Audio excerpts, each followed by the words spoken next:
Hi everyone, welcome to NCERT Telugu channel. So మనం class 7లో 3 chapters complete చేసేసాము. Let's start chapter 4, social. New beginnings, cities and states. కొత్త ప్రారంభంట. ఏంటి కొత్త start ఏం start అయినాయి ఇండియాలో? Cities and states. Cities start అయినాయి అండ్ స్టేట్స్ కూడా.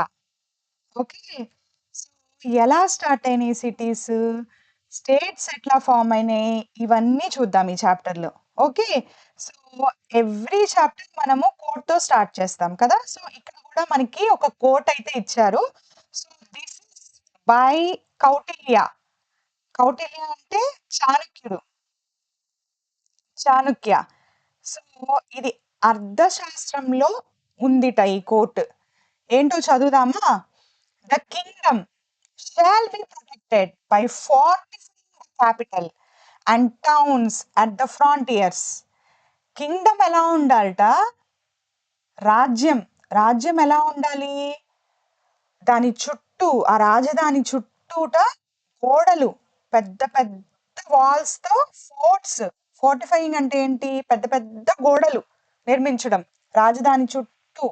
ఓకే, అలాగే చిన్న చిన్న టౌన్స్ ఉంటాయి కదా, towns at the frontiers, borders దగ్గర. మన ఇండియాకి బార్డర్స్ ఉన్నాయి కదా, సో ఆ బార్డర్స్ దగ్గర వాల్స్ కన్స్ట్రక్ట్ చేసుకున్నాం కదా. అలాగే అప్పట్లోనే మనకి రాజ్యం ఎలా ఉండాలి అని చెప్పి అర్థశాస్త్రంలో కౌటిల్యుడు ఎలా చెప్పాడు? రాజ్యం అంట ప్రొటెక్ట్ చేసి ఉండాలి, కాపాడి ఉండాలి. ఎలాగా నిర్మించాలి? ఎలా? వాల్స్, పెద్ద పెద్ద వాల్స్ నిర్మించి ఉండాలి. ఓకే, దాన్నే ఫోర్టిఫికేషన్ అంటాం. రాజధానిలో మరియు ఊరవతల ఉన్న చిన్న చిన్న టౌన్స్లో కూడా. Land should not only be capable of sustaining the population but also outsiders in times of calamities.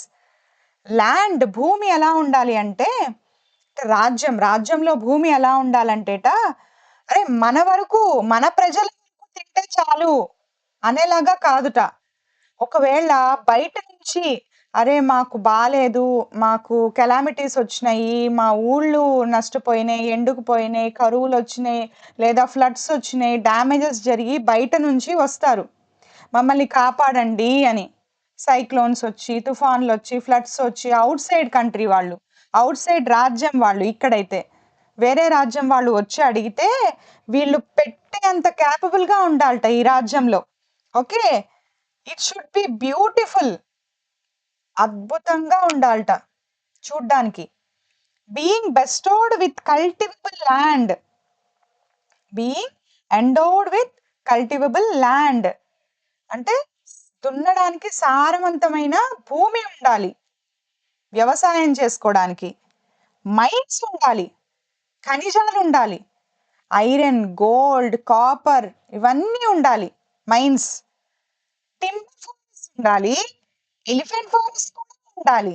అంటే ఇప్పుడు ఈ కట్టడాలన్నీ కట్టాలి కదా, రథాలు తయారు చేయాలి, పనిముట్లు తయారు చేయాలి, ఇవన్నీ తయారు చేయాలి. దానికి ఏంటి? మనకి టింబర్ కావాలి, చెక్క, వుడ్ కావాలి. వుడ్ ఉండే ఫారెస్ట్ ఉండాలి, వుడ్ దొరికే అడవులు ఉండాలి. అలాగే ఏనుగులు ఉండే, పెద్ద పెద్ద ఏనుగులు ఉండే అడవులు ఉండాలి. ఏనుగులు ఉండే అడవులు ఎందుకు?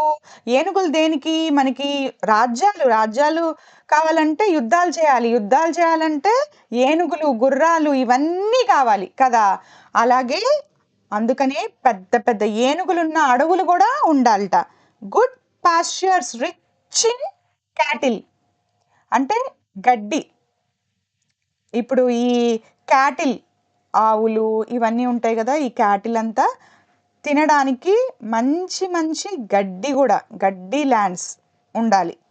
It should not depend only on rain for water. మనకి వాటర్ కావాలి అంటే ఈ పంటలన్నిటికీ మనకి వాటర్ కావాలి కదా, మనకు తాగడానికి వాటర్ కావాలి కదా, తినడానికి అండ్ మొత్తం అందరూ బ్రతకడానికి వాటర్ కావాలి కదా. సో అలాంటి వాటర్ కావాలి అన్నప్పుడు మనం ఒక్క వర్షం మీదే ఆధారపడి ఉండకూడదు అని చాణక్యుడు చెప్తున్నాడు. అంటే ఏంటి? మనకి దాని మీద ఆధారపడకూడదు అంటే కెనాల్స్ ఉండాలి, వెల్స్ ఉండాలి, ట్యాంక్స్ ఉండాలి కదా! It should have good roads and water ways. మంచి ఇప్పుడు రోడ్లు లేకపోతే వ్యాపారం ఎలా చేస్తారు? మనుషులు ఎలా తిరుగుతారు అటు ఇటు? సో, మనకి రోడ్లు ఉండాలి. మంచి వాటర్ వేస్ కూడా ఉండాలి. వాటర్ వేస్ అంటే ఏంటి? వాటర్ ట్రాన్స్‌పోర్ట్, షిప్స్ ఇవన్నీ. Boats, ships right. అంటే అన్ని రకాల ట్రాన్స్‌పోర్ట్ ఫెసిలిటీస్ కూడా రాజ్యంలో ఉండాలి. Okay. It should have a productive economy. ఆర్థిక వ్యవస్థ ఎలా ఉండాలి? చాలా ప్రొడక్టివ్‌గా ఉండాలి. బాగా ఉండాలనమాట. రిచ్‌గా ఉండాలి. అంటే ట్రేడింగ్ చాలా జరగాలి. With a wide variety of commodities. ఎలా జరగాలట ట్రేడ్? ఎకానమీ ఎలా ఉండాలి? With a wide variety of commodities. చాలా రకరకాల వస్తువులతో ఉండాలి. ఓకే. ట్రేడ్ జీవించాలి. అలా ఉండాలట. అంత ప్రాస్పరస్‌గా అసలు చూసారా ఎంత అద్భుతంగా వర్ణించారో. ఒక రాజ్యం, కింగ్‌డమ్ ఎలా ఉండాలి అనంటే ఇలా ఉండాలి. ఇవన్నీ ఉంటేనే గొప్పగా ఉంటుంది అని. Okay. Fine. Hope so you understood. So, ఇదేంటి పిక్చర్ చూడండి. Ruins of major structure at Rajagriha. Rajagriha ఎక్కడ అంటే బీహార్‌లో అన్నమాట. ఈ రాజగృహ ఇదివరకు ఏంటి అంటే మగధ జనపద యొక్క క్యాపిటల్. ఇప్పుడు మనకి ఆంధ్రాకి క్యాపిటల్ ఏంటి? అమరావతి కదా! అలాగే అప్పట్లో మగధ కింగ్‌డమ్ యొక్క క్యాపిటల్ రాజగృహ.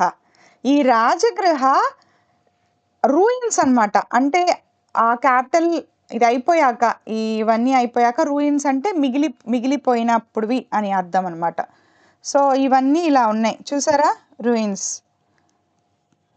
స్టోన్స్‌తో వాల్స్ లాగా, కట్టడాల్లాగా ఉన్నాయన్నమాట. Fine. Let's come to the big questions. So, మనకి బిగ్ క్వెషన్స్ అనేది ఎన్‌సీఈఆర్‌టీలో ఏం చెప్తుంది? మొత్తం చాప్టర్ గురించి చెప్తుందన్నమాట. సో, దీంట్లో మనం ఏమేమి నేర్చుకుంటాం? What is meant by second urbanisation of India? ఇండియాలో సెకండ్ అర్బనైజేషన్ అంట. సో, మీకు ఫస్ట్ అర్బనైజేషన్ ఏంటో తెలుసా? మీరు ఈ ఫస్ట్ అర్బనైజేషన్‌ని ఎక్కడ చదువుకున్నారు? గుర్తుందా? ఈ క్లాస్‌లోనే చదువుకున్నారా? లేదంటే క్లాస్ 6లో చదువుకున్నారా? ఒకసారి గుర్తు తెచ్చుకోండి. నేను చెప్తాను. అయినా మీకు ఒకసారి గుర్తు తెచ్చుకోండి. ఓకే. సో, ఇక్కడ సెకండ్ అర్బనైజేషన్ అంటున్నారు కదా! అయితే మనకి ఫస్ట్ అర్బనైజేషన్ తెలియాలి కదా! ఫస్ట్ అర్బనైజేషన్ ఏంటి? అది కూడా తెలుసుకుందాం. నేను చెప్తాను. ఆల్రెడీ మీరు నేర్చుకున్నదే నేను ఒకసారి రీకాల్ చేస్తాను మీకు. Okay. So, why were the janapadas and mahajanapadas an important development in India's early history? India's early హిస్టరీలో ఫస్ట్ స్టార్టింగ్‌లో హిస్టరీ చరిత్ర మొదలయ్యేటప్పుడు ఈ జనపదాలు, ఈ మహాజనపదాలు అసలు ఈ జనపదాలు అంటే ఏంటి? మహాజనపదాలు అంటే ఏంటి? అసలు ఇవి ఇండియా యొక్క హిస్టరీలో ఎందుకు ఇంత ఇంపార్టెన్స్? ఓకే. చూద్దాం. ఇవి ఎలా డెవలప్ అయినాయి? ఇవన్నీ కూడా ఈ చాప్టర్‌లోనే చూద్దాం. What kind of system of governance did they evolve? Governance అంటే ఏంటి? పరిపాలనా విధానం. ఎట్లాంటి పరిపాలన చేసేవాళ్ళు? ఎలా ఉండేది పరిపాలన? ఓకే. ఇదన్నీ కూడా ఈ చాప్టర్‌లో చూద్దాం. కింగ్‌డమ్ అంటే ఒక రాజ్యం. రాజ్యంలో ఇవన్నీ చూసారు కదా! రాజ్యం ఎలా ఉంటుంది? ల్యాండ్, అగ్రికల్చర్ ఉండాలి, ఫారెస్ట్, పాస్చర్స్, రోడ్స్ ఇవన్నీ ఉండాలి. ఇవన్నీ కూడా మేనేజ్ చేయాలంటే గవర్నెన్స్ ఉండాలి కదా! ఓకే. మంచి గవర్నెన్స్, గుడ్ గవర్నెన్స్ ఉండాలి. సో, అది ఎలా ఉంటుంది? అది ఎలా గవర్నెన్స్ కూడా ఎలా ఎవాల్వ్ అయింది? ఓకే. ఎలా స్టార్ట్ అయింది? అది కూడా చూద్దాం. ఓకే. Let us recall. ఒకసారి గుర్తు తెచ్చుకుందాం. ఏం గుర్తు తెచ్చుకోవాలి? మనం ఆల్రెడీ నేను ఫస్ట్ అర్బనైజేషన్ గురించి రీకాల్ చేసుకోవాలి కదా! మనం ఇప్పుడు. ఎందుకంటే సెకండ్ అర్బనైజేషన్ గురించి తెలియాలి అని అంటే ఫస్ట్ అర్బనైజేషన్ గురించి ఒకసారి రీకాల్ చేసుకోవాలి మనము. మనకేంటి క్లాస్ 6లో మీరు ఆల్రెడీ నేర్చుకున్నారు. ఏంటి అంటే ఇండియాలో మొట్టమొదటిసారిగా సిటీస్ ఎట్లా ప్రారంభమైనాయి? సో, ఇండియాలో మనకి ఫస్ట్ అర్బనైజేషన్ ఎప్పుడు స్టార్ట్ అయినాయి అంటే ఫస్ట్ నాగరికత, ఫస్ట్ సిటీస్ ఎలా స్టార్ట్ అయినాయి మీరు ఆల్రెడీ నేర్చుకున్నారు కదా క్లాస్ 6లో. ఎలా స్టార్ట్ అయినాయి, ఏ ప్లేస్లో స్టార్ట్ అయినాయి, ఎక్కడ స్టార్ట్ అయినాయి అంటే ఇండస్ వ్యాలీ సివిలైజేషన్ మీరు ఆల్రెడీ నేర్చుకున్నారు. ఎక్కడ, ఏ ప్లేస్లో? ఇండస్ సరస్వతి నదీ తీరాన, ఈ నదుల దగ్గర రైట్ మనకి ఫస్ట్ సిటీస్ ఎమర్జ్ అయినాయి.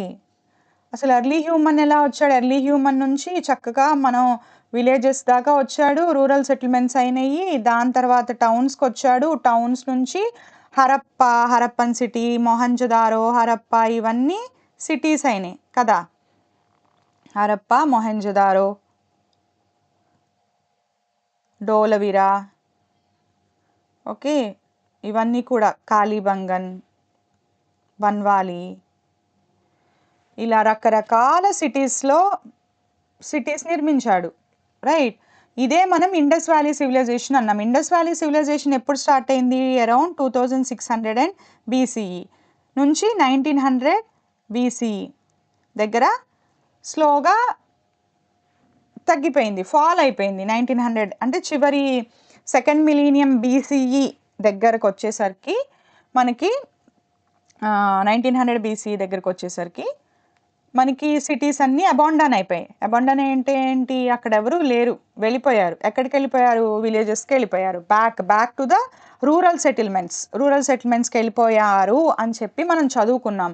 హరప్పన్ సివిలైజేషన్ కూడా ఎండ్ అయిపోయింది. సిటీస్ అన్నీ ఎండ్ అయిపోయినాయి, అసలు సిటీలన్నీ ఖాళీ అయిపోయినాయి, డిజపియర్ అయిపోయినాయి, కనుమరుగైపోయినాయి, ఎవ్వరు లేరు అక్కడ. ఓకే, నిర్మానుష్యం అయిపోయినాయి కదా, వెళ్ళిపోయారు వెనక్కి. నిర్మానుష్యం అయిపోయాక ఏం జరిగింది? ఎందుకు నిర్మానుష్యం అయిపోయాయి? ఎందుకు రూరల్ లైఫ్కే వెళ్ళిపోయారు జనాలు అంటే మనకి 2 రీజన్స్ చెప్పారు.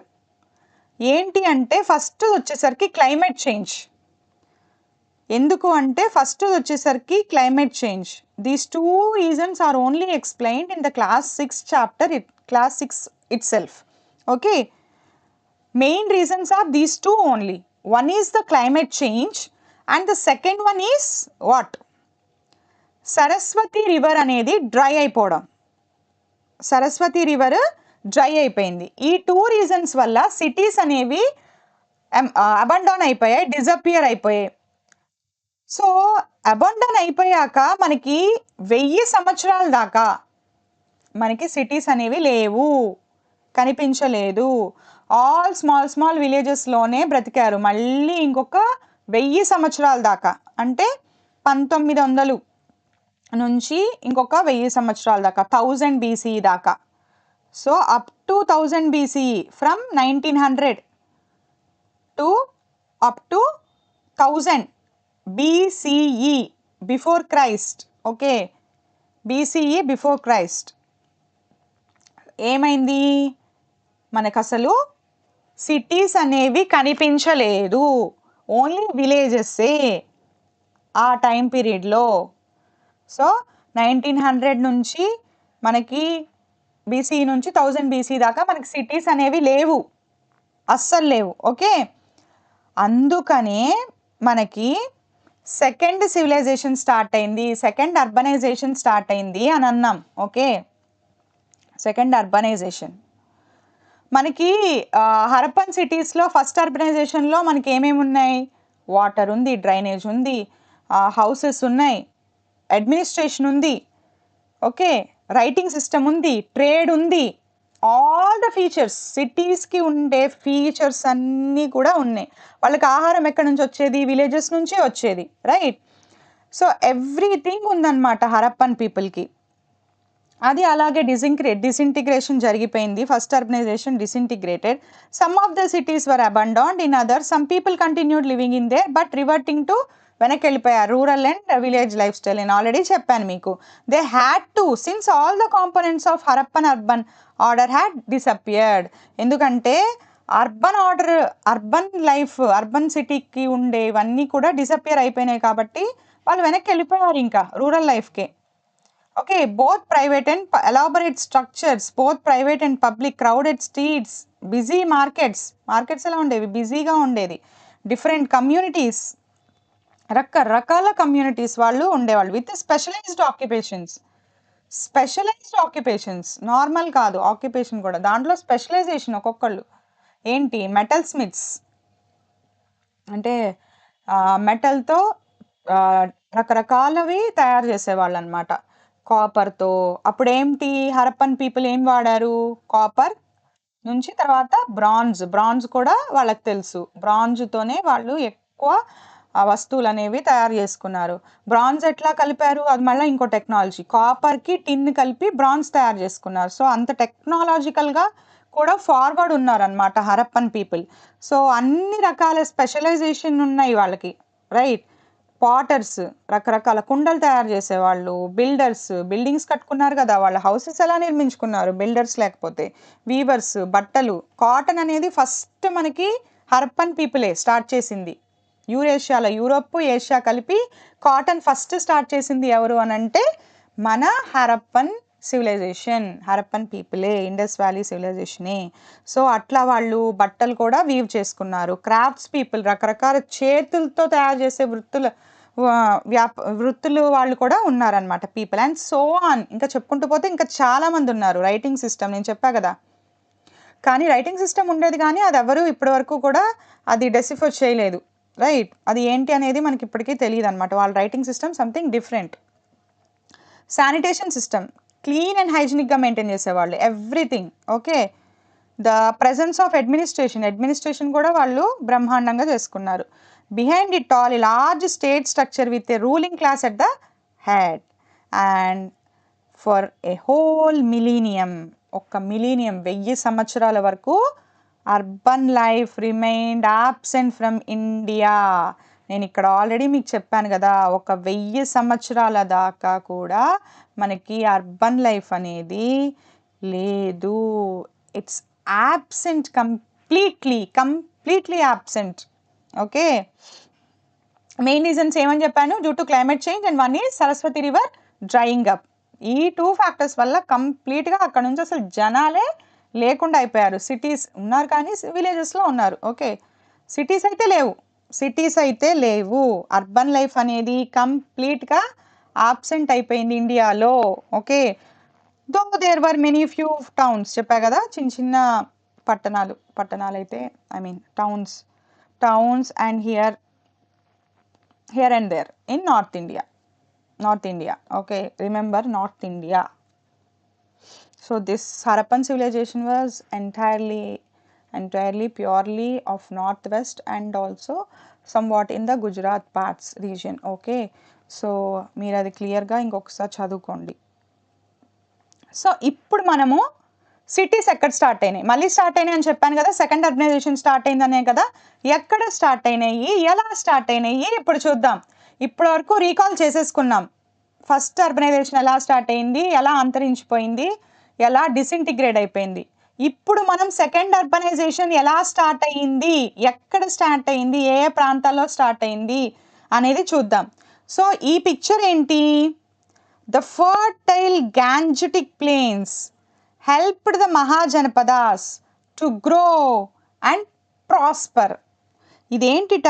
ఫర్టైల్ గ్యాంజెటిక్ ప్లేన్స్, సారవంతమైన గంగా ప్లేన్స్. ఓకే. మైదానాలు అంటే ప్లేన్స్. ఈ ప్లేన్స్లో మనకి ఇది ఎలా హెల్ప్ చేసింది? ఈ సారవంతమైన గంగా భూమి ఎలా హెల్ప్ చేసింది? మహాజనపదాలు, గొప్ప రాజ్యాలు, పెద్ద రాజ్యాలు, పెద్ద కింగ్డమ్స్ గ్రో అవ్వడానికి, ఓకే, పెద్దవడానికి హెల్ప్ అయింది. ఇంకా ప్రాస్పర్ అంటే చాలా కాలం వరకు రిచ్గా కొనసాగినాయి ఈ రాజ్యాలు, ఈ మహాజనపదాలు. ఓకే.